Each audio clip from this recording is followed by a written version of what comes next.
Selamat sore. Assalamualaikum warahmatullahi wabarakatuh. Salam sejahtera untuk kita semua. Om Swastiastu, Namo Buddhaya, salam kebajikan. Good afternoon everyone. Nama saya Antarina F. Amir. Mungkin kalau Dewan Komisaris yang lain sudah dikenal, kalau saya mungkin belum. Saya mendirikan, saya mewakili akademisi juga karena saya staf pengajar di Fakultas Ekonomi UI. Tapi saya juga mewakili karena saya punya bidang usaha di bidang pendidikan, namanya High Scope ya. Dan saya kalau ngomong tadi persistensi, mungkin maksudnya saya dari tahun 96 jadi 27 tahun terakhir membangun pendidikan, sistem pendidikan. Dari 8 orang termasuk anak-anaknya teman saya dan anak saya sendiri sampai sekarang mungkin 4.000 di beberapa 4.000 orang, sekitar 4.000 orang, dan di di beberapa kota di Indonesia, dan kami bekerja sama memang dengan Amerika dan dipercayakan untuk pegang Vietnam. Jadi ya mohon doanya, karena kalau bisa buka Vietnam kita akan mengekspor tenaga guru. Nah anyway, jadi bayangkan dari 8 murid sampai 4.000 itu bukan hal yang mudah, karena saya mencoba merubah sistem pendidikan dan paradigma pendidikan dari tahun 96, di mana ini sangat berhubungan dengan entrepreneur. Sistem pendidikan kita yang lama, kalau ini persis seperti gini, kalau gurunya ngomong mendengarkan kan, cuma ngikutin aja apa kata guru. Ketika saya ngajar, saya kasih soal, Bu ini bener nggak? Takut bener salah. Untuk menjadi entrepreneur, yang sekarang bayangin 270 juta penduduk di Indonesia, hanya 3%, tadi sebut ya sekitar 70 juta, hanya 3% yang menjadi entrepreneur yang bergerak di bidang UMKM. Kan sayang banget sisanya, kalau 70 masih ada 200 juta yang hidupnya tergantung kepada orang lain. Dan tahu nggak kalau sistem pendidikan itu mempengaruhi? Kalau hanya mendengarkan dan takut salah, bagaimana berani berkreasi? Gimana berani membuka peluang usaha karena takut salah?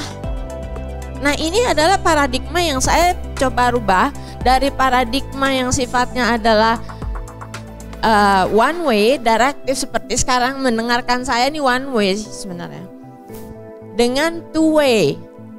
Tahu nggak kalau sistem pendidikan yang one way itu research membuktikan itu membunuh kreativitas. Dari waktu TK 98%, tinggal 2% ketika dewasa. Kreativitas salah satu dasar apa?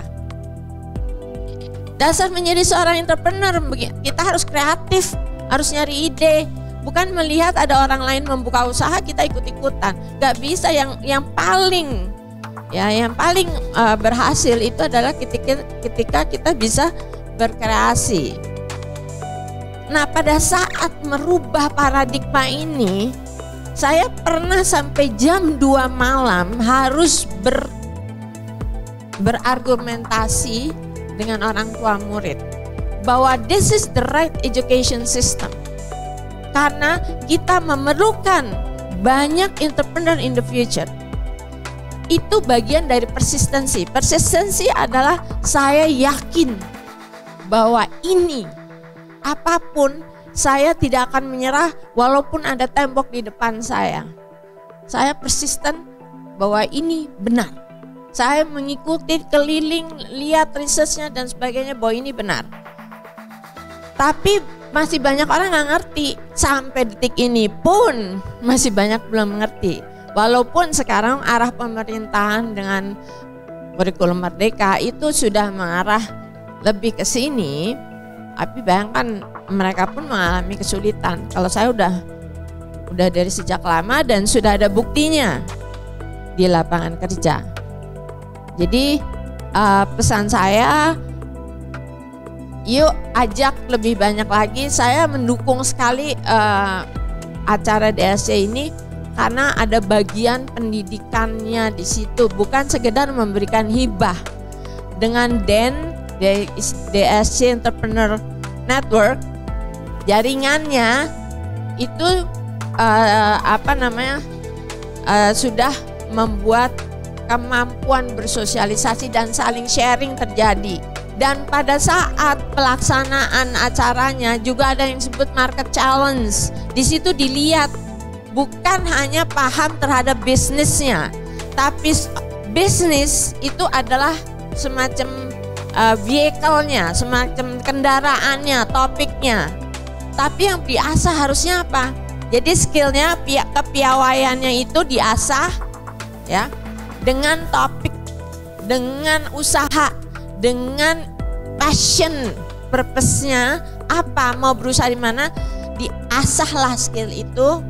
Dan juga personanya, persistency adalah personanya. Jadi seorang entrepreneur harus kreatif, harus agile, dan harus persisten.